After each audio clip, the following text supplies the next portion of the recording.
રામ રામ. બોલો વાપર મહારાજ કી જય. બોલો સદારામ બાપાની જય. અમે ખાલી પાલડી છે, ગામ ધરવાડી, સમજ કરવા આયા. ગામ રાધનપુર, રાધનપુર ને રાધનપુર છે એ સમજ માવડિયા અને ખાલી પાલડી થી આહણિયા.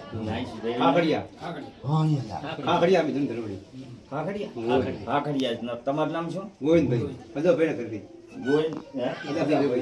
ને ઘરેથી અને ખારી પાલડીથી હીરાભાઈ ને ઘરેથી સમજ કરેલો છે. પછી ભાઈ રાધનપુર થી નામ આપણે ભાવાભાઈ ને ઘરેથી બે સમાજ ભેગા કર્યા છે ને સમાજ દેવરે અમે સમાજના કહેવાથી એક સાડી, નાળીઓ ને રૂપિયો બે ગામમાં વાળા લઈને આવ્યા છે. બીજું કાંઈ અમે કર્યું નહીં.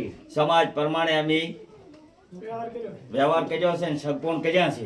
અને હવ બધાય આવો ને આવો સમજ કરજો એટલે કોઈ વધનો ખર્ચો ના થાય અને સમાજમાં વધુ ખર્ચા ના થાય. જમણવારના નેવા બધાય એ માટે આપણે સમાજમાં બધું જોઈ જોઈને કરવાનું છે. બોલો સદારામ બાપાની જય.